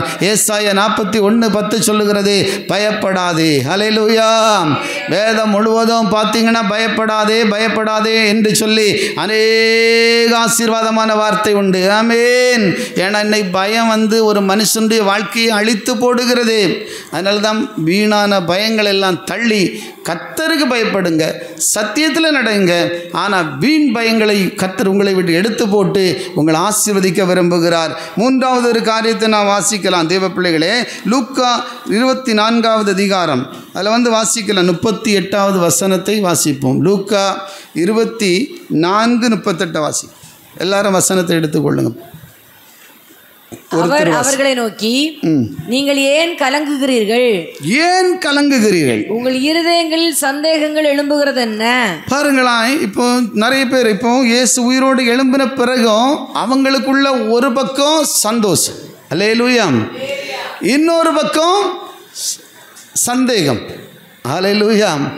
ஒரு பக்கம் சந்தோஷம், ஒரு பக்கம் டவுட். ஹல்லேலூயா சொல்லுங்களேன். ஆனால் வேதம் சொல்லுகிறது இன்றைக்கும் கூட நிறைய பேர் இதெல்லாம் நடக்குமா, இயேசு இப்படி உயிரோடு எழும்பியிருப்பாரா, இது நடக்குமா, நடக்காதுன்னு நினைக்கிறவங்களும் உண்டு. ஆனால் விசுவாசிக்கிறவர்களுடைய வாழ்க்கையில் தான் கர்த்தருடைய மகிமையை காண முடியும். அல்லேலூயா சொல்லுவோமா? கண்டிப்பாக நீங்கள் நம்பினாலும் நம்பாமல் போனாலும் இயேசு உயிரோடு எழும்பி இருக்கிறார். கையை தட்டி கர்த்தரை ஸ்தோத்திரம் பண்ணுவோம். அவர் உயிரோடு இருக்கிறார். ஹல்லேலூயா. என் மீட்பர் உயிரோடு இருக்கிறார் என்றும் கடைசி நாளில் இந்த பூமியில் நிற்பார் என்பதையும் நான் அறிந்திருக்கிறேன் என்று யோபு பக்தன் சொன்னார் இல்லையா? ஹல்லேலூயா. பழைய ஏற்பாட்டுக்குள்ளேயே அந்த விசுவாசம் இருக்குன்னா அருமையான பிள்ளைகள் எல்லாமே பழைய ஏற்பாட்டில் உள்ளது நிழலுன்னா புதிய ஏற்பாட்டில் ஒரு நிஜத்தை ஆண்டவர் வைத்திருக்கிறார். ஆமேன். ஆதலால் தான் தேவ பிள்ளைகள் விசுவாசத்தில் உறுதியாக இருங்கள். ஆமேன். அல்லேலூயா சொல்லுவோமா? வசனம் சொல்லுகிறது என்ன சொல்லப்பட்டிருக்கு? பாருங்க, உங்கள் இருதயம், அந்த வசனம் சொல்லு, கலங்குகிறீர்கள். ஆமென். 38வது வசனம். அவர் அவர்களை நோக்கி, நீங்கள் ஏன் கலங்குகிறீர்கள்? ஏன் கலங்குகிறீர்கள்? இயேசு உயிரோடு எழும்பிட்டாரு. இனி நீ கலங்க தேவையில்லை. கரங்களை தட்டி ஸ்தோத்திரம் பண்ணுவோம் உற்சாகமா. இனி கலங்காதுங்க தேவ பிள்ளையே. வீண் கலக்கங்களை எல்லாம் எடுத்து போடுங்க. வீணான கலக்கம் வாழ்க்கையில் இன்னைக்கு வரையிலையும் எத்தனை வருஷமா ஆண்டவரை தேடியோ சபைக்கு போயோ இன்னைக்கு உனக்கு கலக்கம்னா நிச்சயமா நீ இயேசு கிறிஸ்துனுடைய அந்த மகிமைக்குள்ள இல்லை. நிச்சயமா அவருடைய உயிர்த்தெழுதலின் வல்லமையை நீங்க உணரவில்லை என்று தான் சொல்ல முடியும். ஏன்னா கர்த்தர் சொல்லுகிறார், ஏன் கலங்குகிறாய்? அல்லேலூயா. ஏன் கலங்கி கொண்டிருக்கிறீர்கள்? அல்லேலூயா. சின்ன சின்ன காரியத்துக்கெல்லாம் கலக்கம், சின்ன சின்ன காரியத்துக்கெல்லாம் ஒரு குழப்பம், கலக்கங்களை எல்லாம் மாற்றி அமைக்கிற ஆண்டவர். ஆமென். கலங்காத திகையாத நான் உன் தேவன். ஆமென். ஹல்லேலூயா. வேதம் சொல்லுகிறது, யோவான் 14வது அதிகாரம் அதில் 1-2 வசனம் சொல்லுகிறது, வாசித்து பாருங்கள். உங்கள் இருதயம் கலங்காதிருப்பதாக தேவனிடத்தில் விசுவாசமாயிருங்கள். தேவனிடத்தில் விசுவாசமாயிருங்கள். அல்லேலூயா சொல்லுவோம். விசுவாசமாயிருங்கள். அல்லேலூயா. உங்கள் இருதயம் என்ன செய்ய வேண்டாம்? இப்போ கலங்கி போன இருதயத்தோடு நீங்கள் வந்திருக்கலாம், குழம்பி போயிருக்கலாம். ஏசு இருக்கிறான்னு சொல்கிறாங்க, இயேசு உயிரோடு இருக்கிறான்னு சொல்கிறாங்க, இயேசு அற்புதம் செய்கிறாருன்னு சொல்கிறாங்க, இயேசு நிஜமான தேவன் என்று சொல்கிறாங்க.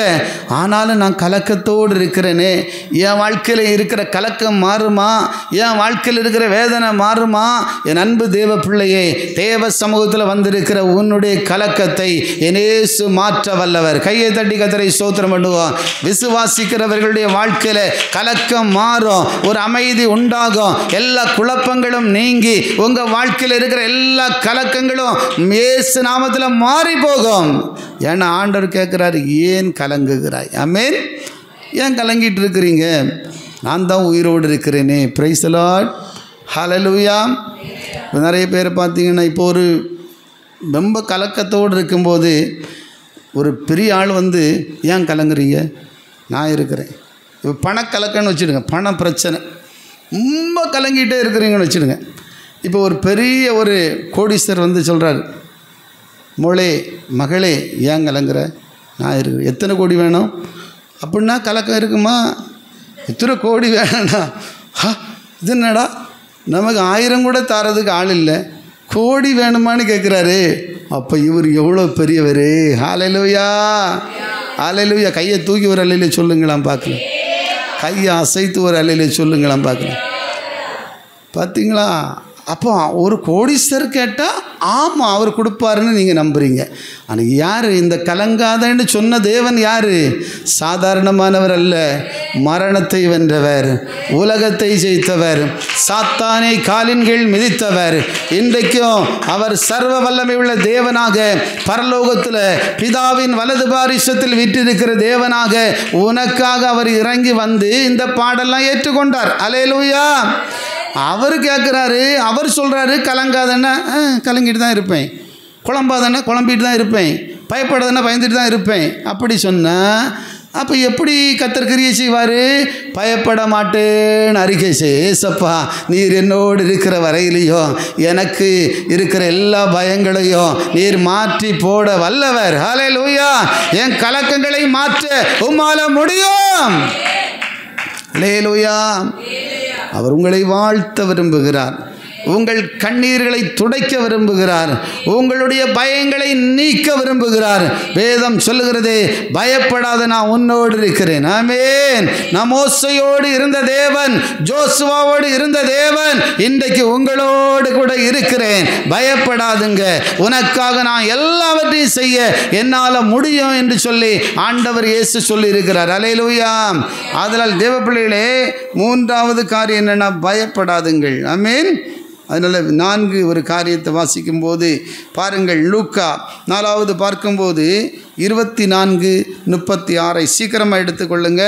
24:36 வாசிக்கிறோம். குறித்து அவர்கள் பேசிக்கொண்டிருக்கையில், இப்படி பேசிக்கொண்டிருக்கையில் இயேசு தாமே அவர்கள் நடுவிலே நின்று, நல்லா கவனிச்சு பாருங்க, இயேசு தாமே அந்த எல்லாமே வந்து இயேசப்பா உயிர்த்தெழுதலின் அந்த நாளில் நடக்கிற சம்பவத்தை தான் நான் உங்களுக்கு சொல்லிகிட்டே இருக்கிறேன். அல்லேலூயா சொல்லுங்களா. அல்லேலூயா. இயேசப்பா என்ன சொல்றாரு? இயேசு அவர்கள் நடுவில் நின்று உங்களுக்கு சமாதானம் என்றார். உங்களுக்கு சமாதானம் என்றார். அல்லேலூயா. ஒருத்தர் கை கொடுத்து சொல்லு, உங்களுக்கு சமாதானம்.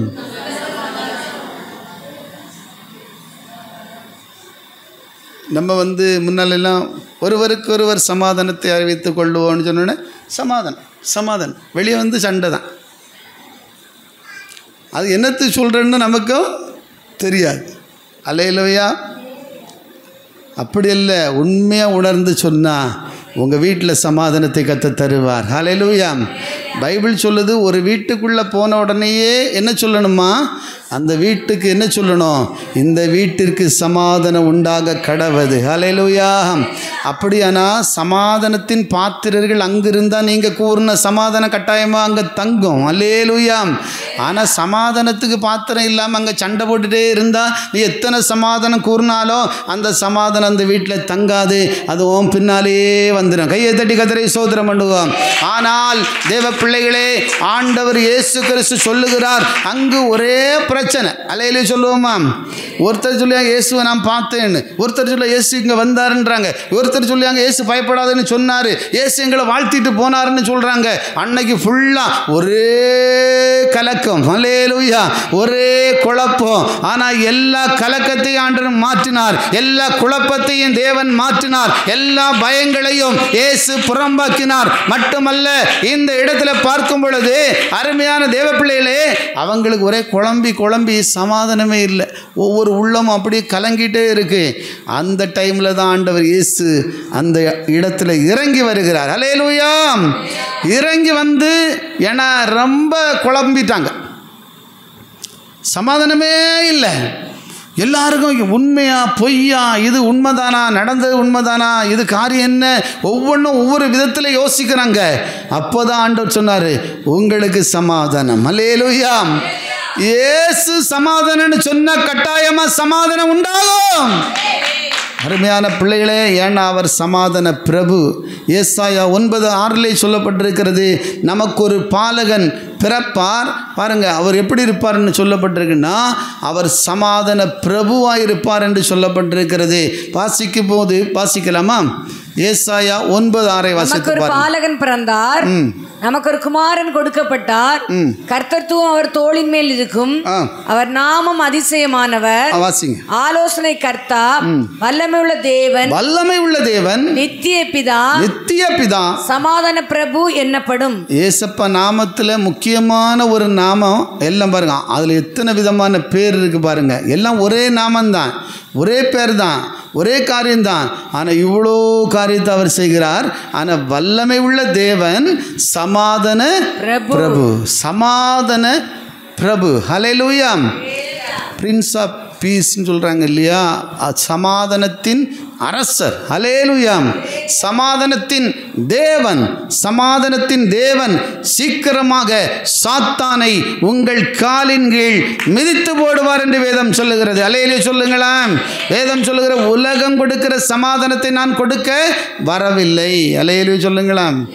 யோவான் 14:27 சொல்லுகிறது, பாருங்கள், உலகம் கொடுக்கிற சமாதானத்தை நான் கொடுக்க உங்களுக்கு வைத்து போகிறேன். சமாதானத்தை ஆண்டவர் இயேசு இந்த பூமியில வச்சிட்டு போயிருக்கிறாரு. என்னுடைய சமாதானத்தையே உங்களுக்கு கொடுக்கிறேன். யாருடைய சமாதானம்? இயேசு கிறிஸ்துனுடைய சமாதானத்தையே உங்களுக்கு கொடுக்கிறேன். உலகம் கொடுக்கிற பிரகாரம் நான் உங்களுக்கு கொடுக்கிறதில்லை. உலகம் கொடுக்கிற பிரகாரம் நான் உங்களுக்கு கொடுக்கிறதில்லை. உங்கள் இருதயம். அப்ப உலகத்தில் உள்ள சமாதானம் இருக்கு, உலகத்திலையும் சமாதானம் உண்டு இல்லையா? சின்ன சின்ன சமாதானம்.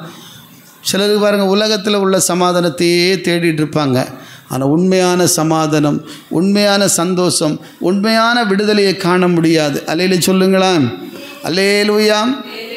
பிரியமான தேவ பிள்ளைகளே, இயேசு கிறிஸ்து ஒவ்வொரு மனிதனுடைய பாவத்துக்காக சிலுவை சுமந்தார்.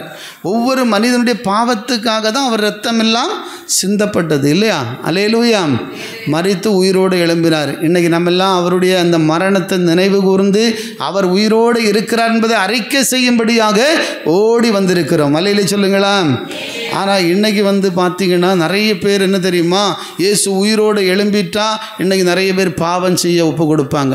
அருமையான பிள்ளைகளே, இயேசு மரித்ததுக்கு காரணமோ பாவம்தான். ஆனால் அருமையான பிள்ளைகளே, உயிரோடு இருக்கிறன்னா அந்த பாவத்திலிருந்து நீங்களும் நானும் விடுதலையாய் வாழ வேண்டும் என்பதை இயேசு விரும்புகிறார். கரங்களை தட்டி ஸ்தோத்திரம் பண்ணுவோம். அதனால் இனி பாவம் செய்யாதபடிக்கு நம்மை ஒப்பு கொடுத்து ஒரு நல்ல வாழ்க்கையை வாழும்படியாக, ஒரு நல்ல சமாதானத்தை அடையும்படியாக இயேசு உங்களை அழைக்கிறார். கரங்களை தட்டி ஸ்தோத்திரம் பண்ணுவோம். ஆதலால் தேவ பிள்ளைகளே, உலகம் கொடுக்கிற சமாதானத்தை நான் கொடுக்க வரவில்லை. உண்மையான சமாதானத்தை ஒவ்வொரு குடும்பமும் பெறணும், ஒவ்வொரு தேவ பிள்ளையும் பெற வேண்டும். முன்னால எல்லாம் அப்படிதான், நம்ம சினிமா பார்த்தா தான் நமக்கு சமாதானம். அல்லேலூயா, அல்லேலூயா. சிலருக்கெல்லாம் சண்டை போட்டால் தான் சமாதானம். அருமையானவர்களே, ஒவ்வொரு குடும்பத்துக்கும் ஒவ்வொரு இது இருக்கும். ஆனால் இன்றைக்கு அப்படி இல்லை. இயேசு கிறிஸ்துவின் சமாதானத்தையே உங்கள் வீட்டில் கொடுக்க போகிறாரு. எத்தனை பேர் விசுவாசிக்கிறீங்க? அப்பொழுதுதான் உங்கள் வீடு சமாதானமாக இருக்கும், சந்தோஷமாக இருக்கும், ஒரு பெரிய மேன்மையை காணும். தேவ பிள்ளைகளே, வசனம் சொல்லுகிறது, உங்களுக்கு சமாதானம் என்று சொல்லி ஆண்டவர் அவர்களை ஆசீர்வதித்து சொல்லுகிறார், நான் உங்களுக்கு உலகம் கொடுக்கிற சமாதானத்தை கொடுக்க வரவில்லை, என்னுடைய சமாதானத்தையே உங்களுக்கு கொடுக்க வந்தேன். ஆதலால் அந்த சமாதானத்தை நீங்களும் நானும் பெற்றுக்கொள்ளும்படியாகத்தான் இயேசு சிலுவையில் மரித்தார். கையை தட்டி கர்த்தரை ஸ்தோத்திரம் பண்ணுவோம். நமக்கு சமாதானத்தை உண்டு பண்ணும் ஆக்கினை அவர் மேல் வந்ததாக ஏசாயா 53 வாசிக்கிறோம். ஆதலால் தேவ பிள்ளைகளே, நீங்கள் சமாதானமாக வாழணுமா? இயேசுவுக்கு உங்கள் உள்ளத்தில் இடம் கொடுங்க.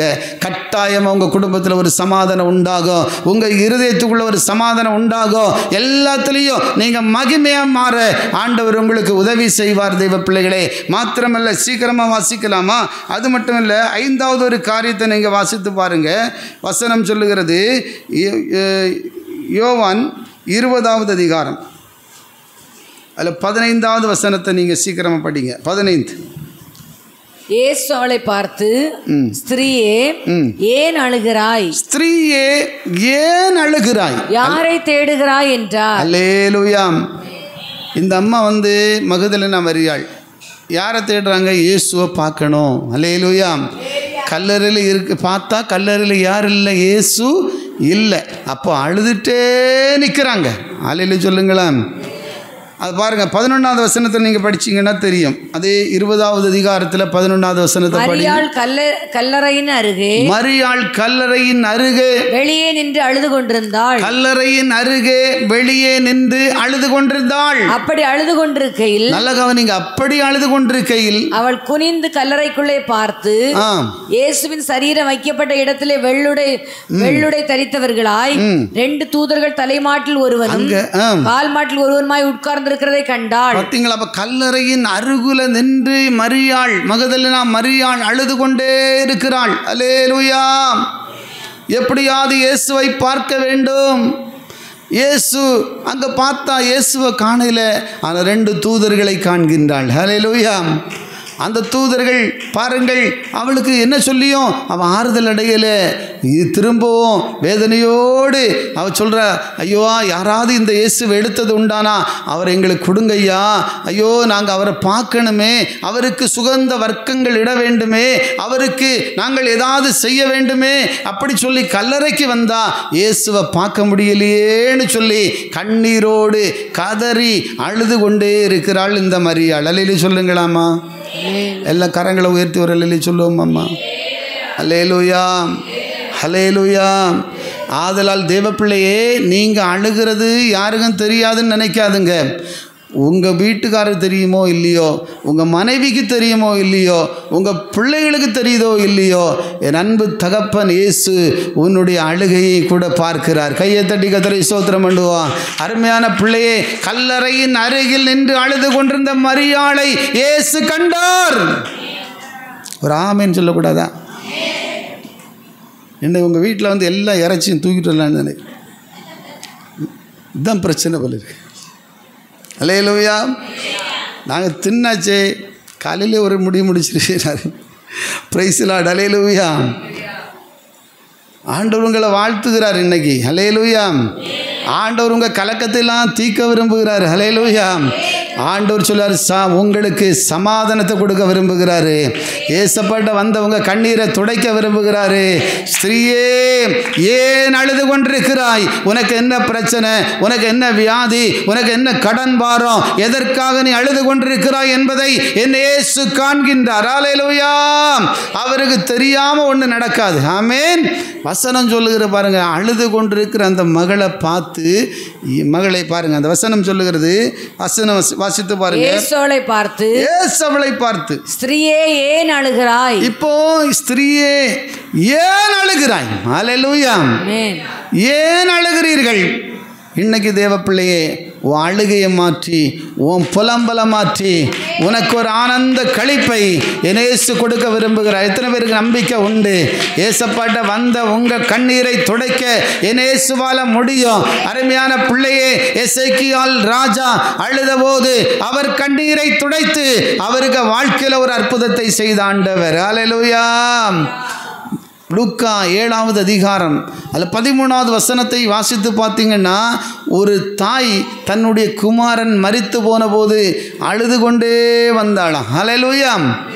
மிக கண்ணீரோடு அந்த மரணத்தில் ஒரே ஒரு பிள்ளை, வாலிப மகன் மரித்தா இந்த குடும்பம் எப்படி இருக்கும் யோசித்து பாருங்கள்.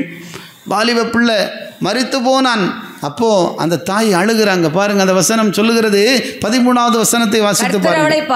கர்த்தர் அவளை பார்த்து அவள் மேல் மனதுருகி, அந்த தாயின் மீது மனதுருகி, அழாதே என்று சொல்லி. நல்லா கவனிச்சு பார்த்தீங்களா? இப்போ இயேசு இந்த மகளுடைய அழுவையும் பார்க்கிறாரு, அங்கேயும் அழுகையை பார்க்கிறார். அல்லேலூயா. அதனால் நீ இரவில் அழுதாலும் சரி, ஒருவேளை இருட்டில் அழுதாலும் சரி, தேவப்பிள்ளையே நீ தனிமையாக அழுதாலும் சரி. யோசேப்பு தனிமையாக போய் அழப்போனாய், ஆனால் அவன் அழுத சத்தம் பார்வோனுக்கு கூட கேட்டுச்சு. ஆனால் அருமையான பிள்ளையே, எத்தனை பேர் வேதம் சொல்லுகிறது, என் கண்ணீரே எனக்கு உணவாயிற்று, என் கட்டிலை நான் நனைத்தேன் என்று தாவீது சொல்லுகிறான். அருமையான தேவ பிள்ளையே, வசனம் சொல்லுகிறது, உன் அழுகையை கர்த்தர் காண்கின்றார். கரங்களை தட்டி கர்த்தரை கர்த்தரை ஸ்தோத்திரம் பண்ணுவோம். வேதம் சொல்லுகிறது, உன் அழுகையை கர்த்தர் காண்கின்றார். அந்த அருமையான தாய் ஒரே பிள்ளையை இழந்து அழுது கொண்டே போய் அடக்கம் பண்ண போகிறாங்க. நமக்கு ஒரு சம்பவம் அப்படி நடக்குமானால், தேவ பிள்ளையே உங்களாலே என்னாலையும் தாங்க முடியுமா? எவ்வளோ வேதனை. ஆனால் அந்த மகள் பாருங்க, ஒன்றும் சொல்ல, அழுதுகிட்டே போகிறா. ஒன்றும் சொல்ல ஆண்டவர் விரோதமா அப்படி பேசியிருந்தா சொல்லி இருப்பாங்க. ஆனால் அழுதுகிட்டே போனான்னு அழுகையை தான் இயேசு பார்த்தார். அல்லேலூயாம். அல்லேலூயா சொல்லுங்களேன். அல்லேலூயா. அந்த அழுகையை கண்ட ஆண்டவர் சொல்லுகிறார். பாருங்கள், வசனம் சொல்லுகிறது, வாசித்திருவோம். கர்த்தர் அவளை பார்த்து அவள் மேல் மனதுருகி அழாதே என்று சொல்லி கிட்ட வந்து பாடையை தொட்டார். சுமந்து கொண்டு ஒரு அன்னைக்கெல்லாம் பாடையில் சுமந்து கொண்டு போவாங்க. இன்னைக்கு நம்ம பெட்டியில் கொண்டு போகிறோம், சவப்பெட்டியில். அல்லேலூயா. நிறைய விதத்தில் இந்த பாடியை எடுத்துகிட்டு போயிருக்காங்க. அப்போ பாடையை அப்போது ஆண்டவர் அதை ஒரு பெட்டின்னு வச்சுடுங்களாம். அதை அவங்கள பாதுகாப்பாக கொண்டு போகிறாங்க. அப்போ கொண்டு போகிற டைமில் அடக்கம் பண்ண போன அந்த மகன் அந்த தாயினுடைய கண்ணீரை பார்த்த ஆண்டவர் இமைப்பொழுதில் அந்த பாடையை தொட்டார். ஹல்லேலூயா. இமைப்பொழுதில் அந்த தாயின் அழுகை நீங்கியது. அந்த வாலிபன் எழுந்து உட்கார்ந்து பேச தொடங்கினான் என்று வேதம் சொல்லி இருக்கிறது. கரங்களை தட்டி ஸ்தோத்திரம் பண்ணுவோம். ஆதலால் உங்கள் அழுகையை என் ஆண்டவர் இயேசுவால் மாற்ற முடியும். ஆதலால் தான் நீங்கள் அவரிடத்தில் ஒப்படைங்க. ஆண்டவர், ஏன் அழுகெல்லாம் மாறணும் ஆண்டவரே. இன்றைக்கு நீங்கள் சிலுவையில் எழும்பினதுனால, நீங்கள் சிலுவையில் மரித்து எழும்பி இன்னைக்கு உயிரோடு இருக்கிறதுனால ஏன் அழுகை மாறும் என்று விசுவாசிங்க. கட்டாயமாக அழுகைக்கு ஒரு முடிவு உண்டாகும். மலையிலே சொல்லுங்களாம், ஒரு நாள் வரப்போது கண்ணீர் யாவையும் தேவன் துடைப்பார். ஆமென். உனக்கு கண்ணீர்கள்லாம் கணக்கில் வச்சு ஒரு பெரிய ஆசீர்வாதத்தை தேவன் தரப்போகிறார். ஆதலால் தேவ பிள்ளைகளை கடைசி வேதம் சொல்லுகிறது பாருங்கள், வசனம் சொல்லுகிறது. மார்க் 16வது அதிகாரம் 15, 16 2 வசனங்களை சீக்கிரமாக படிப்போம். அதே போல் மத்தேயு 28:20 வாசிக்க வேண்டும். முதலாவது மார்க் 15:16 வாசிக்கலாம். அப்பொழுது போர் சேவகர் அவரை தேசாதிபதியின் அரண்மனை ஆகிய மாளிகையில் கொண்டு போய், மார்க் 16:15 16வது அதிகாரம். விசுவாசிக்கிறவர்களால் நடக்கும் அடையாளங்கள் ஆவன, என் நாமத்தினாலே பிசாசுகளை துரத்துவார்கள், நவமான பாஷைகளை பேசுவார்கள். சுவிசேஷத்தை அன்று பிரசங்கிக்கு சொல்லலையா? மார்க் 16 பின்பு 15வது வசனம். 15வது. பின்பு அவர் அவர்களை நோக்கி நீங்கள் உலகமெங்கும் போய். நல்ல கவனிங்க. ஆண்டவர் சிலுவையில் 7 வார்த்தை விசேஷமாக சொன்னார். அவர் மரித்து உயிரோடு எழும்பின பிறகு இந்த 7 வார்த்தையும் மிக முக்கியமாக கருதப்படுகிறது. அல்லேலூயா. ஆண்டவர் சொன்ன காரியம் என்னன்னா, நீங்கள் உலகமெங்கும் போய் சர்வ சிருஷ்டிக்கும் சுவிசேஷத்தை பிரசங்கியுங்கள். சகல சிருஷ்டிக்கும் சுவிசேஷத்தை பிரசங்கியுங்கள். விசுவாசம் உள்ளவனாகி ஞானஸ்நானம். அப்ப சுவிசேஷத்தை நீங்களும் நானும் பிரசங்கிக்க இயேசு சொன்னார். அல்லேலூயா. அழுகையை மாற்றினாரு, கண்ணீரை மாற்றினாரு, கலக்கத்தை மாற்றினாரு, பயத்தை மாற்றினாரு. அல்லேலூயா. அல்லேலூயா. அல்லேலூயா. பிரியமான பிள்ளைகளை, உங்களை வாழ்த்தினார். இப்பொழுது ஆண்டவர் சொல்லுகிற ஒரு காரியம், சுவிசேஷத்தை பிரசங்கியுங்கள். அப்பொழுது விசுவாசம் உள்ளவர்களாகி ஞானஸ்தானம் பெற்றவர்கள் ரட்சிக்கப்பட்டுருவாங்களாம். கையை தட்டி கர்த்தரை ஸ்தோத்திரம் பண்ணுவோம். இன்னைக்கு இந்த வார்த்தையை கேட்கிற நீங்கள் அருமையான பிள்ளைகளே, இயேசு கிறிஸ்து உயிரோடு இருக்கிறார் என்று விசுவாசித்து உங்கள் வாழ்க்கையை நீங்கள் ஒப்பு கொடுப்பீங்கன்னா உங்கள் பாவங்கள் மன்னிக்கப்படும். நீங்கள் மெய்யான ரட்சிப்பை அடைய முடியும். மலையிலே சொல்லுங்களா, மெய்யான சமாதானத்தை அடைவீங்களாம். விசுவாசம் உள்ளவனாகி ஞானஸ்தானம் பெறணுமா? இயேசு உயிருள்ள தெய்வம், நான் விசுவாசிக்கிறேன். அல்லேலூயா. அவர் திரும்ப வரப்போகிறாரு, எனக்கு விசுவாசம் இருக்குது. அல்லேலூயா. நான் அவருக்காக வாழ என்னை ஒப்பு கொடுக்கிறேன். கட்டாயமாக இயேசு கிறிஸ்துவே நித்திய ஜீவனுக்கு வழி, அவரே வழியும் சத்தியமும் ஜீவன் என்று நீங்கள் விசுவாசிக்கும் பொழுது, அநேகருக்கு நீங்கள் சொல்லும் பொழுது ரட்சிப்பு உண்டாகும். மல்லையிலே சொல்லுங்களா, வேதம் சொல்லுகிறது, அருமையான பிள்ளைகளை, விசுவாசம் உள்ளவர்களாகி ஞானஸ்தானம் பெறுகிறவர்கள் ரட்சிக்கப்படுவார்கள். விசுவாசியாதவனோ ஆக்கினைக்குள்ள போவான். அதனால் அருமையான பிள்ளைகளே, 6வது சுவிசேஷத்தை பிரசங்கியுங்கள். Price the Lord. 7வது ஆண்டவர் சொல்லுகிறார், ஒரே ஒரு வார்த்தையை மட்டும் நீங்கள் வாசிங்க. 28வது அதிகாரம் மத்தேயு 28:20 வாசிக்கலாம் சீக்கிரமா. நான் உங்களுக்கு கட்டளையிட்ட யாவையும் அவர்கள் கை கொள்ளும்படி அவர்களுக்கு உபதேசம் பண்ணுங்கள். இதோ உலகத்தின் முடிவு பரியந்தம். நல்ல கவனிங்க, கடைசி ஆண்டவர் சொல்லுகிற வார்த்தை, நான் உங்களுக்கு கற்றுக் கொடுத்ததையெல்லாம் நீங்கள் மற்றவர்களுக்கு சொல்லுங்க, அவங்களுக்கு உபதேசம் பண்ணுங்க, அவங்களுக்கு கற்றுக் கொடுங்க. அப்புறமா இதோ உலகத்தின் முடிவு பரியந்தமும் சகல நாட்களிலும் நான் உங்களுடனே கூட இருக்கிறேன். நல்ல கவனிங்க, நான் உங்களுடனே கூட இருக்கிறேன் என்றார். ஹல்லேலூயா. கர்த்தரை ஸ்தோத்திரம் பண்ணும். எல்லாரும் தேவ பிள்ளைகளே, இப்பொழுது முடிந்தவர்கள் எல்லாம் முழங்கால் படியிட்டு ஒரு 2 நிமிடம் உங்களை அர்ப்பணியுங்க. ஆண்டவர் இயேசு கிறிஸ்து இந்த உயிரோடு எழும்பின இந்த மகிமையின் நாளிலே தேவ பிள்ளையே உங்களை உயிர்ப்பிக்க அவர் விரும்புகிறார். எபேசியர் 2வது அதிகாரத்தில் சொல்லப்பட்டிருக்கிறது, அக்கிரமங்களினாலும் பாவங்களினாலும் மரித்த உங்களை இயேசு உயிர்ப்பிக்கிறார். இயேசு உயிர்ப்பிக்கிற தேவன். நீ எந்த காரியத்தில் உன் வாழ்க்கையில் ஒரு மரண வாழ்க்கை இருக்கலாம். என் குடும்பம் அழிஞ்சுது, என் குடும்பம் இனி அவ்வளவுதான், இனி நாங்கள் பிழைக்க முடியாது, நான் வாழ்நாளெல்லாம் கண்ணீர் தான், எனக்கு என் வாழ்க்கையே ஒரு பயத்துக்குரிய வாழ்வாக இருக்கிறது. பிரியமான தேவ பிள்ளையே, ஆண்டவர் இயேசு உன்னை வாழ்த்தி ஆசீர்வதிக்க விரும்புகிறார். இயேசு உங்களை வாழ்த்தி ஆசீர்வதிக்க விரும்புகிறார். மாத்திரமல்ல, ஆண்டவர் சொல்லுகிறார், தேவ பிள்ளையே, உன்னுடைய பயத்தை எல்லாம் நீக்க விரும்புகிறார். ஏன் கலங்குகிறாய்? உன் கலக்கத்தை ஆண்டவர் மாற்ற விரும்புகிறார். பாருங்கள், வேதம் சொல்லுகிறது, அழாதே, அழுகையை மாற்ற விரும்புகிறார். அது மட்டுமல்ல தேவ பிள்ளைகளே, உன் கண்ணீரை துடைக்க ஆண்டவர் விரும்புகிறார். உனக்கு சமாதானத்தை கொடுக்க ஆண்டவர் விரும்புகிறார். மட்டுமல்ல, நீ தேவனுக்காக ஒரு பிள்ளையாய் மாறி நீ அநேகருக்கு சுவிசேஷம் அறிவிக்க உன்னை ஆசீர்வதிக்க விரும்புகிறார். கடைசியாக ஆண்டவர் சொல்லுகிறார், நான் உன்னோடு கூட இருக்க போகிறேன், உன்னோடு வாழ போகிறேன். எல்லாரும் சோத்திரத்தோடு, ஆண்டவரே ஏசப்பா, எனக்கு ஒரு மறுவாழ்வை தாங்கப்பா, இந்த உயிருள்ள வார்த்தைகளை நான் நம்புகிற ஆண்டவரே, என்னுடைய வாழ்க்கையில் இருக்கிற எல்லா கலக்கங்கள், எல்லா பயங்கள், எல்லா விதமான வேதனைகள் என்னை விட்டு அகன்று போக நான் என்னை ஒப்பு கொடுக்கிற ஆண்டவரே ஏசப்பா, நீர் எனக்காக மரித்தீர், எனக்காக உயிர்த்தீர், எனக்காக மீண்டும் வரப்போகிறீர் ஐயா. நான் விசுவாசிக்கிற ஆண்டவரே, என் வாழ்க்கையில் இருக்கிற எல்லா காரியங்கள்லையும் எனக்கு ஒரு விடுதலையை தாரும் ஆண்டவரே. என் குறைகளை, குற்றங்களை மன்னிங்கப்பா, என்னையும் பரிசுத்தமாக்குங்கப்பா.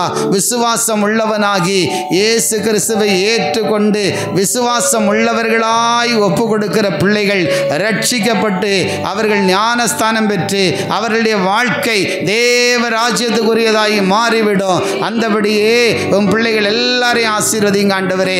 இந்த நாளில் கலந்து கொண்ட ஆண்டவரே, இந்த உயிர் தழுதலின் ஆராதனையிலே கடந்து வந்திருக்கிற எல்லா குடும்பங்கள் இயேசுவின் நாமத்தில் ஆசீர்வதிக்கப்படுவார்களாக. இயேசுவின் நாமத்தில் நாங்கள் அவர்களை வாழ்த்துகிறோம். வாழ்க என்று உம்முடைய வார்த்தை வந்தது போல அவர் வாழ்ந்து சுகமாயிருக்க நான் ஜெபிக்கிறேன். கலக்கங்கள் நீங்கட்டும், அழுகை மாறட்டும், சமாதானம் உண்டாகட்டும். இயேசுவின் நாமத்தில் மெய்யான சமாதானமாகிய உம்முடைய சமாதானத்தினால் உம் பிள்ளைகளுடைய இருதயங்களை நிரப்புங்கப்பா. ஆசீர்வதிக்கிறதற்காக நன்றி செலுத்துகிறோம். அழுகைகள் மாறட்டும். அதை போல ஆண்டவரே, எல்லா கலக்கங்கள் மாறுவதாக கர்த்தருக்காக எழும்பி பிரகாசிக்கிறவர்களாய் மாற்றுங்க. நீர் உயிருள்ள நாளெல்லாம் நான் உன்னோடு இருப்பேன்னு சொன்னது போல எங்களோடு இருந்து எங்களை நடத்த போகிறதற்காக செய்ததற்காக உமக்கு நன்றி செலுத்துகிறோம் ஆண்டவரே. எல்லா குடும்பங்களையும் அப்படி ஆசீர்வதிங்க. இந்த வார்த்தையை பார்க்கிற கேட்கிற எல்லா தேவ பிள்ளைகளையும் ஆசீர்வதிக்க நான் ஜெபிக்கிறேன். கர்த்தருடைய காரியங்கள் எல்லா ஆசீர்வாதமாய் மாற்றி கொடுங்க ஆண்டவரே.